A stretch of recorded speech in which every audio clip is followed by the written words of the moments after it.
आकाशवाणी लखनऊ से प्रादेशिक समाचार।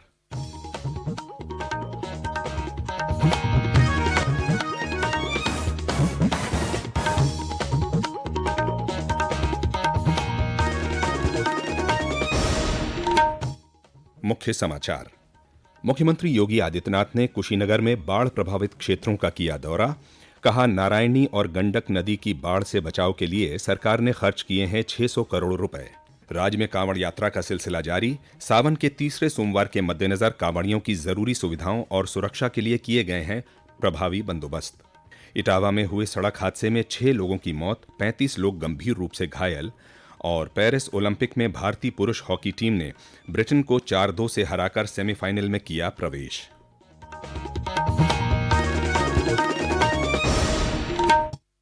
नमस्कार। प्रदेश के समाचारों के साथ मैं शोभित। मुख्यमंत्री योगी आदित्यनाथ ने आज कुशीनगर जिले में नारायणी नदी के भैंसहा छितौनी तटबंध का निरीक्षण किया और बाढ़ प्रभावित लोगों को राहत सामग्री बांटी। बाद में जिले के खड्डा तहसील के तुरकहा में एक जनसभा को संबोधित करते हुए कहा कि कुशीनगर महात्मा बुद्ध की महापरिनिर्वाण स्थली होने की वजह से वैश्विक स्तर पर खास महत्व रखता है। हर साल यहाँ लाखों की संख्या में सैलानी आते हैं। श्री योगी ने कहा कि कुशीनगर को अंतर्राष्ट्रीय स्तर पर स्थापित करने के लिए सरकार ने इसका कायाकल्प कर नया स्वरूप दिया है। उन्होंने जिले में विकास कार्यों का जिक्र करते हुए कहा कि यहाँ मेडिकल कॉलेज, कृषि विश्वविद्यालय और अंतर्राष्ट्रीय हवाई अड्डा बनाया गया है तथा विकास की कई परियोजनाएं जारी हैं। मुख्यमंत्री ने कहा कि राज्य सरकार के कुशल प्रबंधन से न सिर्फ कुशीनगर बल्कि राज्य के अन्य क्षेत्रों में भी बाढ़ से लोगों को बचाया गया है। प्रदेश में समय पर बाढ़ बचाव के उपाय प्रारंभ करने का परिणाम है जनधन की हानि को रोकने में मदद मिली। अकेले कुशीनगर जनपद के अंदर नारायणी और गंडक नदी, अन्य सहायक नदियों पर भी बाढ़ बचाव के जो उपाय हुए हैं, इन पर लगभग 600 करोड़ रुपए खर्च करके पिछले 7 वर्ष के अंदर बाढ़ बचाव के प्रभावी उपाय किए गए, जिससे न केवल हजारों हेक्टेयर भूमि को बाढ़ से बचाव करने में मदद मिली, अपितु 3 लाख से अधिक आबादी को बाढ़ से बचाने में भी मदद मिली। और आज इसी का परिणाम है कि न केवल हम लोग यहाँ पर सुरक्षित हैं, निश्चिंत हैं, बल्कि प्रदेश के अन्य जनपदों में भी इस पर कार्य हुआ है। मुख्यमंत्री योगी आदित्यनाथ ने गोरखपुर प्रवास के दौरान आज सुबह गोरखनाथ मंदिर में आयोजित जनता दर्शन में गोरखपुर और आसपास के क्षेत्रों से आए लोगों से मुलाकात कर उनकी समस्याएं सुनी। इस दौरान मुख्यमंत्री ने अधिकारियों को निर्देश दिए कि जन समस्याओं का निस्तारण संवेदनशीलता और प्राथमिकता के आधार पर किया जाए। श्री योगी ने जनता दर्शन में इलाज के लिए आर्थिक मदद की गुहार लेकर पहुंचे लोगों से कहा कि बीमारियों के इलाज के लिए धन की कमी नहीं आने दी जाएगी। उन्होंने अधिकारियों से कहा कि इलाज के लिए आर्थिक मदद चाहने वाले जरूरतमंदों के एस्टीमेट की प्रक्रिया जल्द पूरी कराकर शासन को भेजें ताकि मुख्यमंत्री विवेकाधीन कोष से इलाज के लिए जरूरी धनराशि मुहैया कराई जा सके। उन्होंने सभी पात्र व्यक्तियों का आयुष्मान कार्ड बनवाए जाने के निर्देश भी दिए। सर्वोच्च अदालत द्वारा हाल ही में दिए गए अनुसूचित जाति और अनुसूचित जनजाति के आरक्षण के वर्गीकरण के फैसले का बहुजन समाज पार्टी ने विरोध किया है। आज लखनऊ में बहुजन समाज पार्टी की मुखिया मायावती ने कहा कि उनकी पार्टी किसी भी तरह के वर्गीकरण के खिलाफ है। उन्होंने कहा कि इसका मतलब है कि सरकारें मनचाही जातियों को आरक्षण देने का काम करेंगी, जिससे असंतोष होगा। इस तरह से केंद्र और राज्य सरकारों में मतभेद होगा और आरक्षण में वर्गीकरण का मतलब आरक्षण को समाप्त करके इसे सामान्य वर्ग को आरक्षण देने जैसा होगा। राज्यपाल आनंदीबेन पटेल ने गरीब बच्चों की शिक्षा में मदद करने और नैतिकता परक शिक्षा देने पर बल दिया है। श्रीमती पटेल ने आज गौतम बुद्ध नगर में एक निजी शैक्षिक संस्था के उद्घाटन समारोह में बोलते हुए कहा कि शिक्षा के क्षेत्र में काम कर रही संस्थाओं को आर्थिक रूप से कमजोर वर्ग के बच्चों की शिक्षा की ओर विशेष ध्यान देना चाहिए। राज्यपाल ने शिक्षा के क्षेत्र में काम कर रही संस्थाओं से दूर दराज इलाकों में कॉलेज और विश्वविद्यालय खोलने का आग्रह भी किया। उधर गाजियाबाद में आयोजित एक अन्य कार्यक्रम में श्रीमती पटेल ने देश के पहले आर्टिफिशियल इंटेलिजेंस आधारित आंगनबाड़ी केंद्र का शुभारंभ किया। इस दौरान उन्होंने आंगनबाड़ी कार्यकर्त्रियों को किट भी प्रदान की। भारतीय जनता पार्टी का प्रतिनिधिमंडल आज अयोध्या जिला चिकित्सालय में सामूहिक दुराचार से प्रभावित पीड़िता से मिला।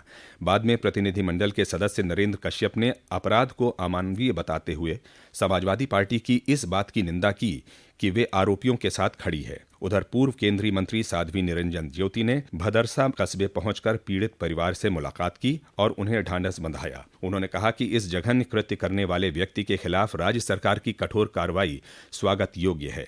साध्वी निरंजन ज्योति ने समाजवादी पार्टी के मुखिया अखिलेश यादव के इस मामले में डीएनए टेस्ट कराने वाले बयान को शर्मनाक बताया। ये समाचार आप आकाशवाणी लखनऊ से सुन रहे हैं। प्रदेश में कांवड़ यात्रा का सिलसिला जारी है। कांवड़िये विभिन्न जनपदों से प्रदेश के प्रमुख शिवालयों में दर्शन पूजन और जलाभिषेक के लिए जाते हैं। सावन के तीसरे सोमवार पर कांवड़ियों की भीड़ के मद्देनजर अमरोहा में आज दोपहर से राष्ट्रीय राजमार्ग पर वाहनों का आवागमन पूरी तरह से बंद कर दिया गया है। यह प्रतिबंध कल सुबह तक जारी रहेगा।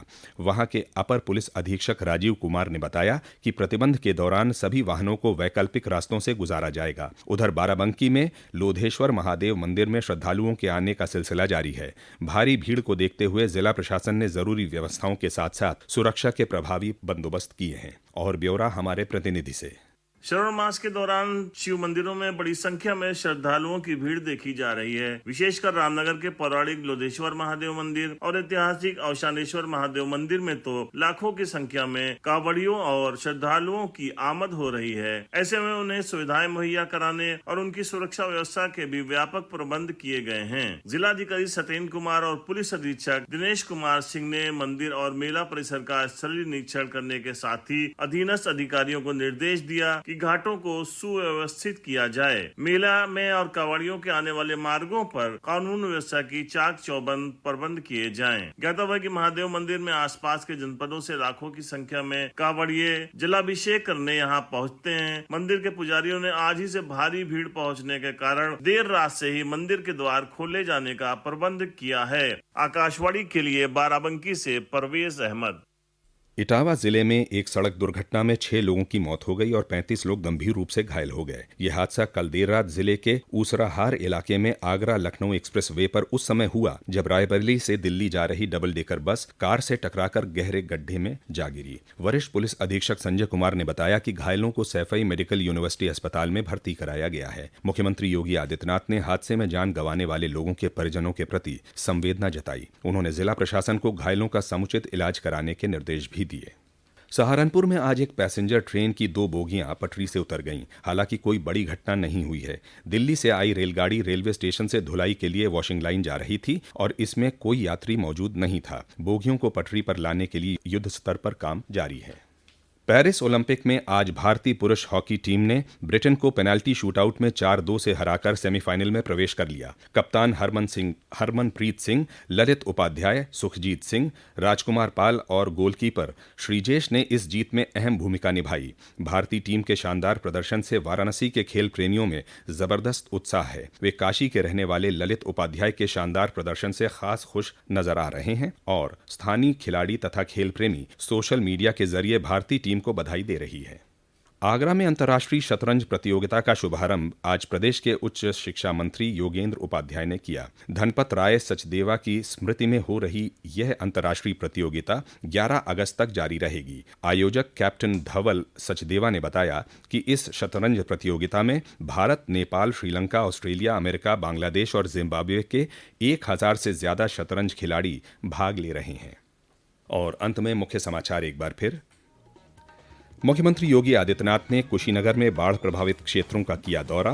कहा, नारायणी और गंडक नदी की बाढ़ से बचाव के लिए सरकार ने खर्च किए हैं 600 करोड़ रुपए। राज्य में कांवड़ यात्रा का सिलसिला जारी। सावन के तीसरे सोमवार के मद्देनजर कांवड़ियों की जरूरी सुविधाओं और सुरक्षा के लिए किए गए हैं प्रभावी बंदोबस्त। इटावा में हुए सड़क हादसे में 6 लोगों की मौत, 35 लोग गंभीर रूप से घायल। और पेरिस ओलंपिक में भारतीय पुरुष हॉकी टीम ने ब्रिटेन को 4-2 से हराकर सेमीफाइनल में किया प्रवेश। इसी के साथ आकाशवाणी लखनऊ से प्रादेशिक समाचारों का ये बुलेटिन समाप्त होता है। नमस्कार।